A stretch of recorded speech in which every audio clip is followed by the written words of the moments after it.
ओम शांति। आज बाबा ने कहा, मेरे को तेरे में परिवर्तन कर, बेफिक्र बादशाह बनो। तो बाबा क्या समझा रहे हैं? जहाँ जहाँ आपने मतलब आत्मा ने अपनी रियल पहचान को छोड़कर ये जो कॉस्ट्यूम पहना हुआ होता है उससे रिलेटेड पहचान बनाई होती है, तो उसको चिंता, व्यर्थ या पार्ट में ही उलझते रहना, ये सब होता है क्योंकि वहाँ पर मेरा मेरा लगाया हुआ होता है ना। सोल कॉन्शियस नहीं होते हैं, रोल कॉन्शियस होते हैं। फिर रोल कॉन्शियस से रोल का ही सब कुछ हमें रियल लगने लगता है। जो पहनी हुई ड्रेस है वो भी उससे रिलेटेड अगर मेरा है, मैं और मेरे रिलेशंस, मेरी भौतिकता जहाँ पर रखा है वो मेरा घर, ये सारा बाबा कहते हैं। फिर यहाँ पर आत्मा फंस पड़ती है, इसे ही माया का भ्रम कहा जाता है। लेकिन जब बाबा अवेयरनेस में लाते हैं तो बाबा अपना सत्य दिखाते हैं। फिर आत्मा जागती है और जाग कर क्या देखती है? बाबा, ये तो मैंने कहानी में मैं रोल प्ले कर रही थी और कहानी से रिलेटेड जो मुझे ट्रस्टी बनकर सब कुछ यूज़ करना था, वहाँ पर मैं अपने सत्य को भूलकर उसको ही सत्य समझकर, कहानी को सत्य समझकर उसमें उलझ गई।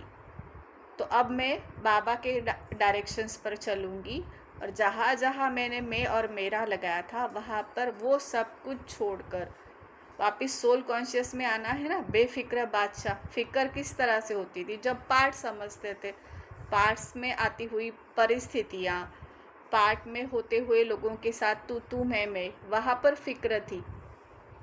जब सोल कॉन्शियस होते तो पता चलता है कि परमात्मा और आत्मा यही रियल है, बाकी सब कहानी है।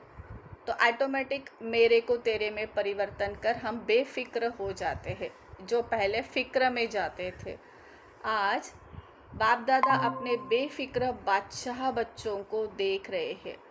बेफिक्र बादशाह वही है जिसने अपना हर फिक्र बाप को देकर फक्कूर ले लिया है। बाप आया ही है बच्चों को फिक्र लेने और फक्कूर देने। इसलिए सदा स्मृति रहे, मेरा कुछ नहीं सब तेरा है। जहाँ तेरा है वहाँ बेफिक्री है, जहाँ मेरा है वहाँ फिक्र है। तो बाबा ने कहा कि हमने क्या किया है? समर्पण कर दिया है ना। अवेयरनेस में जब हम आए फिर पता चला अगर रियलिटी में मैं और बाबा सत्य है तो अनरियलिटी को जो थाम कर रखा था, अनरियलिटी में क्या क्या आता है? तन। पहले तो खुद का तन, उससे रिलेटेड जो मन में जो उठते हैं संकल्प, भावनाएं। फिर धन जो मिला हुआ है, बाबा ने पहले ही कहा है ट्रस्टी बनकर संभालो। और जन भी क्या है? मेरे जैसे आत्मा भाई है, वो भी परम धाम से आए हुए हैं। उन्होंने अलग कॉस्ट्यूम पहना है, अलग रिलेशन का पार्ट प्ले कर रहे हैं, लेकिन है तो सभी परमात्मा के दिव्य अंश। तो जब पहले कहानी से चिपके हुए थे, कहानी का बोझा हमें ऐसा लगता था हमें करना है, मैं करूँगी। अब तक ऐसा लगा कि मैं ही करती आई हूँ, वो मैं और मेरा, इस तरह से फंसे पड़े थे। लेकिन जब बाबा बताते, अवेयरनेस में लाते, बाबा कहते बच्ची सारा बोझ मुझे दे दे, मैं संभाल लूँगा, तू सिर्फ मुझे याद कर। जैसे ही हम सारा बोझा जो हमारी चिंताएं, अपेक्षाएं, टेंशन्स कहानी से रिलेटेड थे वो सब कुछ बाबा को समर्पण अवस्था में दे देते हैं, तो बाबा ने कहा कि निरसंकल्प आत्मा का एक भी संकल्प नहीं होता। तो फिक्र किस बात की? जब आपका कहानी से कुछ भी रिलेटेड आपका कुछ भी नहीं है। तो ये सब कुछ दे दिया और फिर जैसे बाबा बेफिक्र है, बाबा भी बेफिक्र होकर ड्रामा को देख रहे हैं, उस तरह हम भी सोल कॉन्शियस में रहकर ये बाबा से फक्कूर ले लेते हैं। बाबा आया ही है हमारे सभी फिक्र लेकर हमें फक्कूर देने के लिए। बाबा ने हमारी सारी फिक्र ले ली, हम बिल्कुल भी अभी चिंता नहीं करते, as it is present moment में रहते हैं। ड्रामा को अपने आप अनफोल्ड होने देते हैं और वहाँ पर अपनी स्व चेकिंग करते हैं। स्व चेकिंग से पता चलता है कि कौन से कॉन्शियस से मैं अब पार्ट में आ रही हूँ।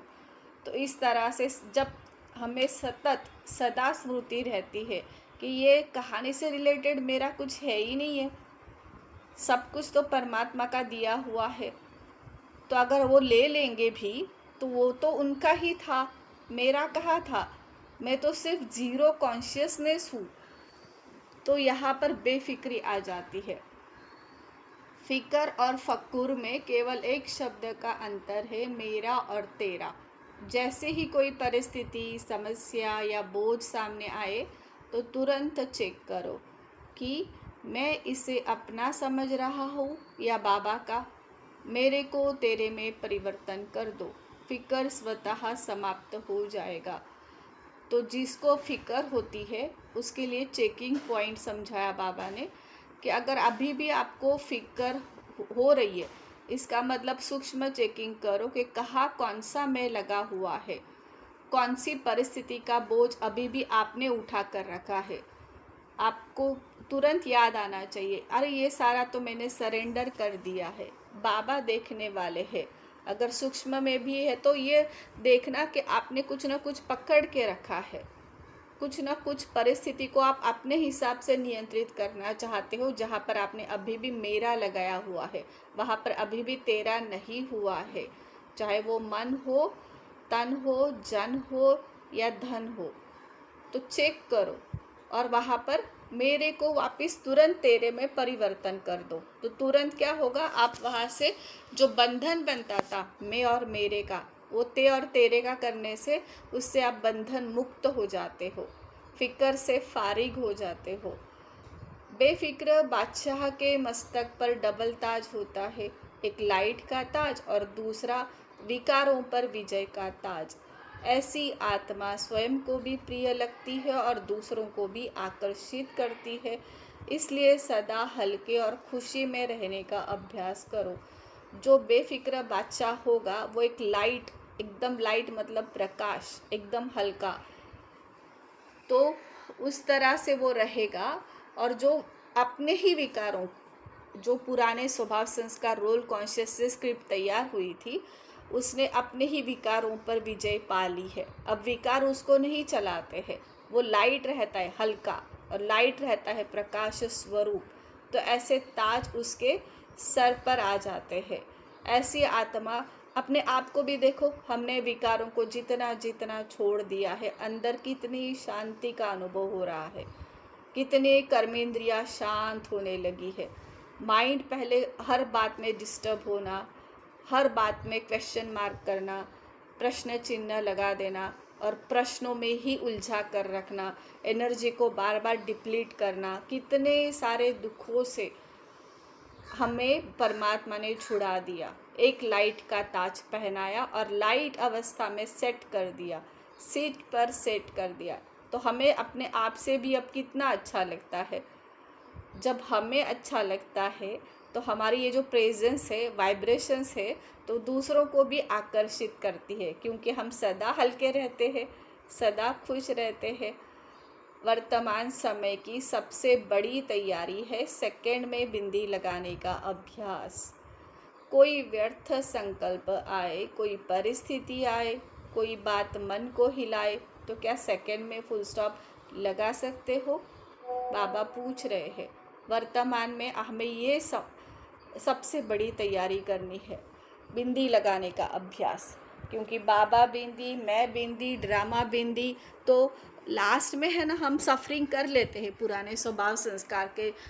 वापस पास्ट में देखो, लास्ट में वो बात को छोड़ना ही पड़ता है जो हमने पकड़ कर रखी है। लेकिन बहुत सारा उलझने के बाद, बहुत सारी परेशानियां उठाने के बाद, विकारों को पकड़ रखने की जो आदत थी, वो बहुत हैरान गति के बाद, एनर्जी डिप्लीट होने के बाद हमें लगता है कि नहीं, अभी इसे छोड़ देना चाहिए, बिंदी लगानी चाहिए। तो इतना सारा करने से अच्छा है कि हमें सेकंड में बिंदी लगाने की आदत हो। व्यर्थ संकल्प आया, अभी हम समर्थ स्थिति में स्थित हो रहे, साक्षी भाव को यूज कर रहे, व्यर्थ संकल्प भी हमारे पकड़ में आ रहे हैं। परिस्थिति आते ही पता चल रहा है कि उस मेरी स्थिति का प्रभाव परिस्थिति पर पड़ना चाहिए। परिस्थिति का प्रभाव मेरी मानसिकता को ना हिलाए, मुझे स्टेबिलिटी से ना नीचे ना ले आए, तो तुरंत ही हम फुल स्टॉप लगा देते हैं। या फिर क्या, क्यों, कैसे प्रश्न शुरू हो जाते हैं। बाप बिंदु है, आत्मा बिंदु है और फुल स्टॉप भी बिंदु है। इसलिए बाबा कहते हैं हमेशा क्यों, क्या, कैसे, वैसे ऐसे प्रश्नों में नहीं जाना है। प्रश्न टेढ़ा कर देते हैं, प्रश्न समस्या का आकार बढ़ाते हैं। राई जितनी समस्या होती है तो हम सोच सोच कर क्यों की लाइन लगने से उसको पहाड़ जैसा बना देते हैं और फिर उसे ही तोड़ने बैठ जाते हैं। तो बाबा कहते हैं जैसे ही क्यों आया, अब आपके सत्य से देख रहे हो, सत्य से जब दिखता है तो क्यों मतलब वो देह भान का है, तो आप उसे देखते ही तुरंत उसी संकल्प को छोड़ देते हो, एनर्जी नहीं देते हो, तो उस प्रश्नों में नहीं जाते हो। मतलब आपने बाबा का साथ नहीं छोड़ा, आप बिंदु बनकर बिंदु बाबा के साथ रहे और उस बात को तुरंत फुल स्टॉप लगाया।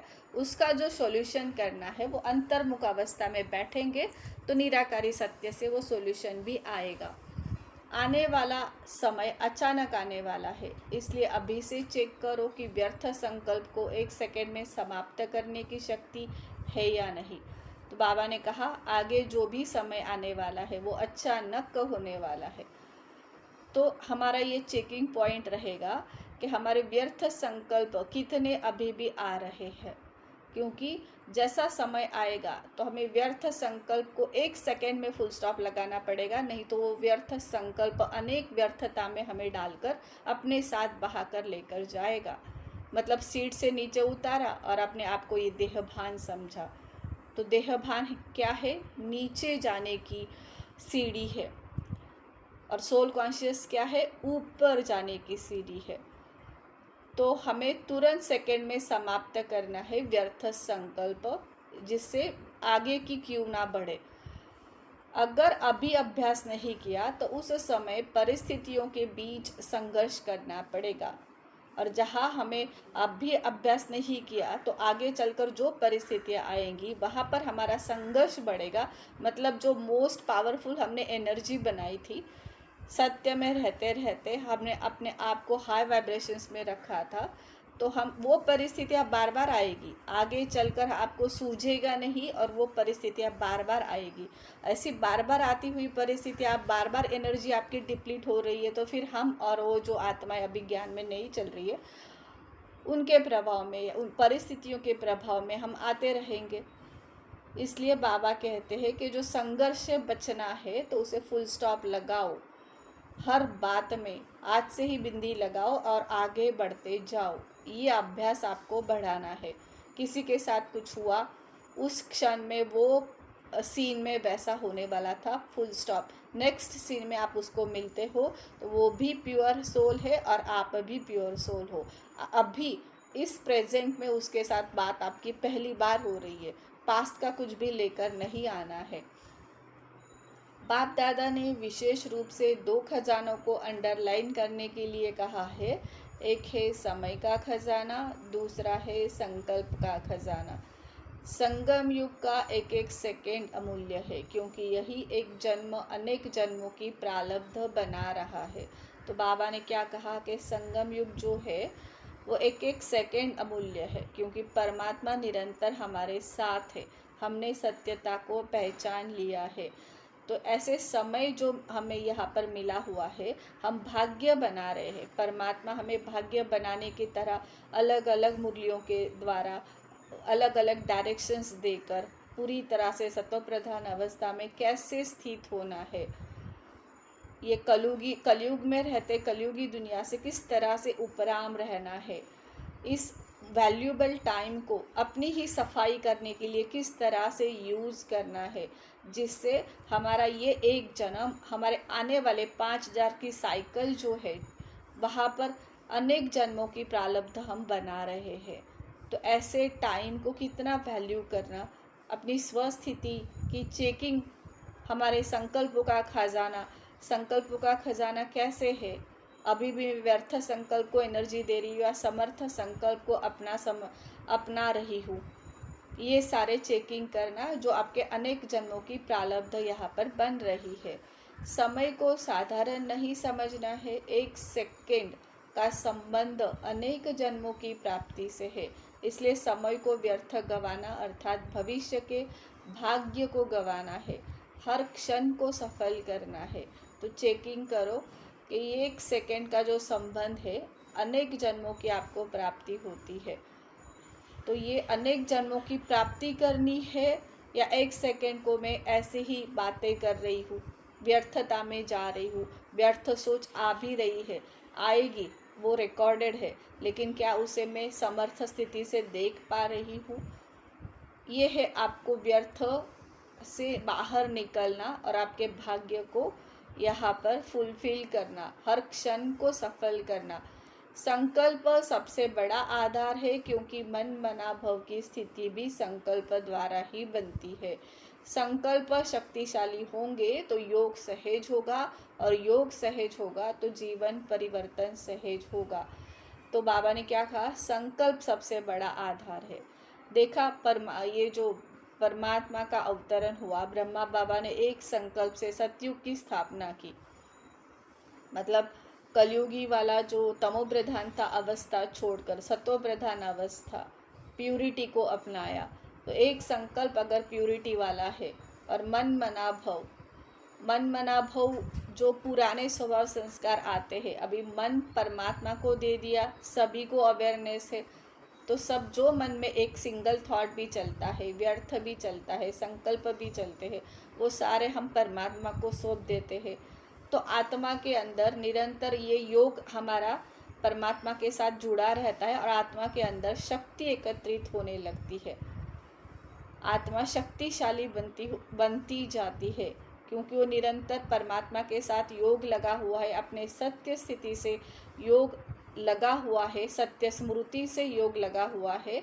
तो वो संकल्प को पहचानना, व्यर्थ कौन से है और समर्थ कौन से है, तो उसका योग होता है, तो वहाँ पर उसका जीवन परिवर्तन सहज ही हो जाता है। बाप दादा का विशेष संदेश है, व्यर्थ खाते को समाप्त करो और सफल खाते को बढ़ाओ। हर दिन चेक करो कि आज कितने संकल्प सफल हुए और कितने व्यर्थ चले गए। सफल करना ही सफलता है। तो बाबा ने जो विशेष संदेश दिया है कि व्यर्थ खाते को किस तरह से समाप्त करना है और सफल, आपका हर एक आत्मा को उसकी ओरिजिनलिटी में देखना, उसके साथ आपका प्रेजेंट में बिहेवियर करना, ये आपके सफल खाते को बढ़ाता है। हर दिन आपकी यही चेकिंग होनी चाहिए कि क्या मैं प्यूरिटी के साथ पार्ट में आ रही हूँ, अपने स्वस्थिति से सामने वाले की स्वस्थिति को देख रही हूँ, तो आपके संकल्प सफल होते चले जाएंगे। नहीं तो अभी भी आपके पुराने स्वभाव संस्कार आपको चलाते होंगे, तो आपकी व्यर्थ में संकल्प जाएंगे, व्यर्थ में एनर्जी जाएगी। सफल करना ही सफलता है। आपका ये प्यूरिटी को यहाँ पर सफल करना, ये सफलता का आपका आधार है। नया वर्ष आने वाला है, इसलिए बाप दादा चाहते हैं कि अलबेलापन और आलस्य को विदाई दे दी जाए। केवल सोचना नहीं है कि करेंगे, बल्कि करके दिखाना है। बहुत बच्चे कहते हैं बाबा हो जाएगा, लेकिन चेकिंग में ढीले पड़ जाते हैं। इसलिए संकल्प को कर्म में लाना है। जो बाबा के द्वारा संकल्प मिलते हैं, बाबा जैसी हमारी दृष्टि खोलते हैं, वृत्ति किस तरह से होनी चाहिए वो समझाते हैं। तो जो बाबा के प्यूरिटी वाले संकल्प होंगे, वो किस तरह से मैं कर्म में लाऊं, अपनी ही चेकिंग किस तरह से करूं, और अपनी चेकिंग में बिल्कुल भी ढीला नहीं पड़ना है, अलबेला नहीं होना है। तो जब ऐसे करते हो तो बाबा कहते हैं वो हो जाएगा। प्यार की सब्जेक्ट में अधिकांश बच्चे पास है, लेकिन अब याद की सब्जेक्ट में भी तीव्रता लानी है। विकर्म विनाश करने के लिए गहरी याद आवश्यक है। प्यार का सच्चा रिटर्न यही है कि बाबा जो चाहे वह हम करें। तो बाबा कहते हैं कि हमें अभी याद की सब्जेक्ट में तीव्रता लानी है। परमात्मा का साथ निरंतर रहना, परमात्मा की याद में रहना, मतलब कहानी से पूरी तरह से उपराम होना। विकर्म विनाश करने के लिए, जो विकर्म विनाश इसी अवस्था से होते हैं, क्योंकि कर्म सुकर्म हो जाते हैं। अब परमात्मा का साथ छूटता है तो आप देह भान के जो भी संकल्प आपसे निकल कर आते हैं आप उसको तुरंत एनर्जी देते हो, और जैसे ही देह भान के संकल्पों का कॉस्ट्यूम पहन लिया, मास्क पहन लिया, तो आपके विकर्म शुरू हो जाते हैं। तो विकर्म विनाश करने के लिए आपको ये गहरी याद, निरंतर परमात्मा सुप्रीम सोल के साथ कनेक्टेड रहना, अपने सत्य से कनेक्टेड रहना, ये आपके विकर्म विनाश करेगा और आपको सुकर्म में स्थित करेगा।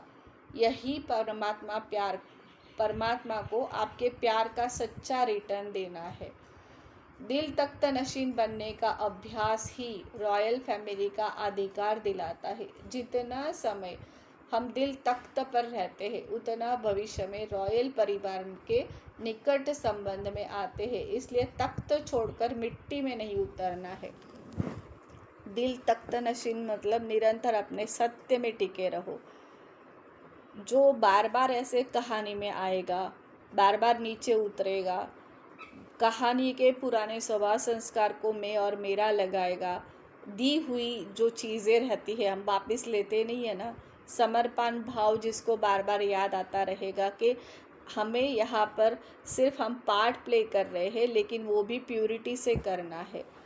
प्यूरिटी से करने वाला पार्ट, तो दृष्टि वृत्ति कृति में प्यूरिटी आती है तो दिल तख्त नशीन बनते हैं बाबा के साथ, बाबा के जैसे।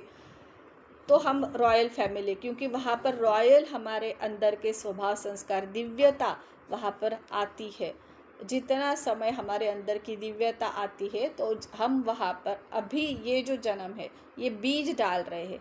हम सारे रॉयलिटी के बीज डाल रहे, दिव्यता के बीज डाल रहे। तो हमारा भविष्य देखो, जो फल निकल कर आने वाला है वो कैसा होगा, सतो प्रधान दृष्टि वृत्ति कृति का होगा ना।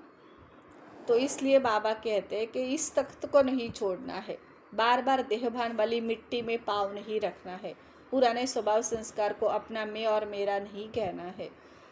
बाप दादा चाहते भी है कि सभी जोन और सभी सेवा केंद्र निर्विघ्न बने। निर्विघ्नता केवल वातावरण की नहीं बल्कि संस्कारों की भी होनी चाहिए। विघ्न आते ही है अपने अंदर के पुराने स्वभाव संस्कार से। इसीलिए बाबा ने शुरू में ही कहा कि मेरे को तेरे में परिवर्तित कर दो। कहानी में भले रहो लेकिन कहानी से डिटैच रहो। तो इस तरह से हमें निर्विघ्नता आएगी। सेवा में नवीनता आवश्यक है, केवल पुराने ढंग से नहीं बल्कि नई योजनाओं, नई विधियों से और नए साधनों द्वारा विश्व तक संदेश पहुंचाना है। तो बाबा ने क्या कहा कि पुराने ढंग से नहीं करना है। अभी सभी के पता है कि बाबा ये जो एडवांस टेक्नोलॉजी है उससे किस तरह से हम सभी को जुड़वा रहे हैं, नई विधियों से, नई साधनों के द्वारा विश्व के पूरे कोने कोने तक बाबा का ये संदेश फैल रहा है। ऐसे ईश्वरीय सेवा में हमें लग जाना चाहिए।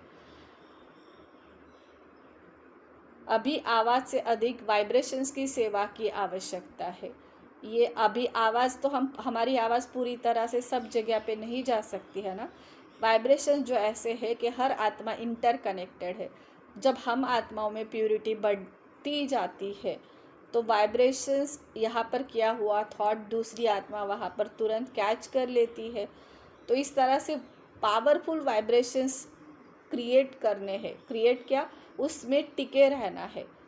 उसके लिए क्या, सिर्फ अवेयरनेस कि जो पहले वाला पुराने वाला निकल कर आ रहा है वो देखते हुए भी नहीं देखना, प्यूरिटी को बढ़ाना। तो जैसे आपके वाइब्रेशंस, जो दुखी आत्माएं हैं, प्रकृति भी दुखी हो गई है, 5 तत्व भी दुखी हो गए हैं, क्योंकि हमारी तमो प्रधानता का जो रिफ्लेक्शन है वो प्रकृति पर भी पड़ रहा है। तो आत्मा भी दुखी है और प्रकृति भी दुखी है। तो वो इसलिए बाबा कहते हैं मनसा सेवा बढ़ानी है। जब भी आप फ्री में बैठे हो, साइलेंस में बैठो, या फिर मनसा से प्यूरिटी के थॉट बाबा के साथ जुड़कर ये वाले वाइब्रेशंस वो दुखी आत्माओं, प्रकृति तक फैलाओ। 1 सेकेंड की शांति, आपका 1 सेकेंड बैठना, 5 सेकेंड बैठना, 5 मिनट बैठना, वो मतलब देह भान को नहीं छूना, ओरिजिनलिटी में बैठना, उन आत्माओं के लिए बहुत बड़ा सहयोग बन सकता है। समय हमारा इंतज़ार नहीं कर रहा बल्कि समय हमें बुला रहा है। बाप दादा ने कहा कि समय और प्रकृति दोनों तैयार है, लेकिन ब्राह्मण आत्माओं को स्वयं को संपन्न और संपूर्ण बनकर समाप्ति को समीप लाना है। तो संपन्नता अपने स्वस्थिति की माइनर सा सूक्ष्म सा चेकिंग करके देहभान को देखना, चेकिंग करना और उसे छोड़ते जाना। जैसे जैसे आप छोड़ते जाते हो आप संपूर्णता की ओर बढ़ते जाते हो।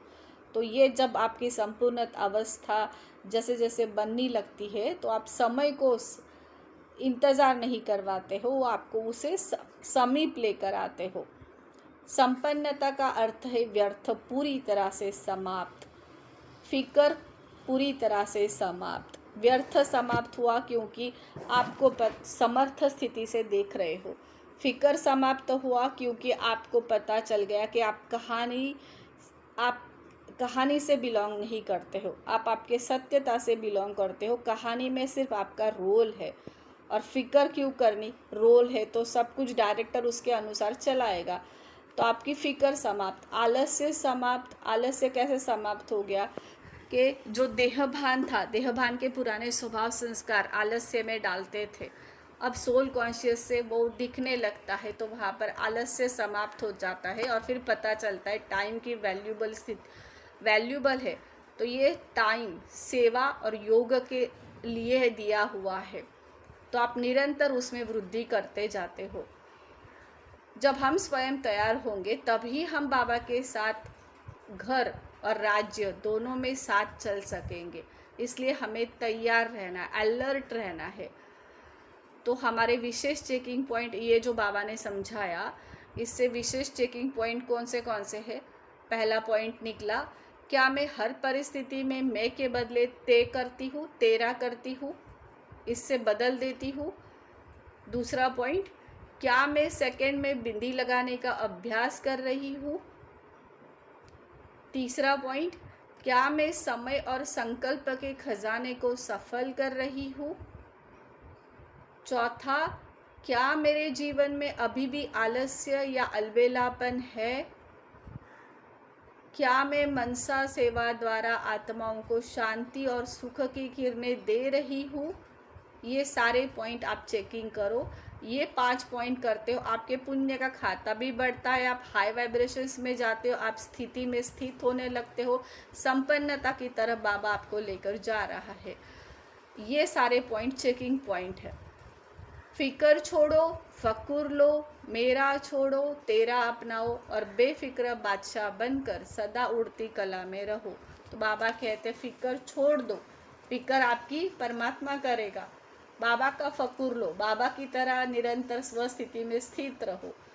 जहाँ जहाँ मैं लगाया है उसको छोड़ो और सब कुछ बाबा को समर्पण करते जाओ। वो तेरा तेरा अपनाओ, तुरंत हल्कापन महसूस होगा। और बेफिक्र बादशाह बनो, क्योंकि फिक्र आपको अब परम धाम वाली स्मृति से यहाँ पर पार्ट प्ले कर रहे हो। फिक्र से आपको बाबा ने छुड़वा ही दिया है। सब मेरे को बाबा ने ले लिया है और आपने भी मेरे को तेरे में परिवर्तित कर दिया है। फिर फिक्र किसकी रही। तो सदा उड़ती कला में उड़ते रहो।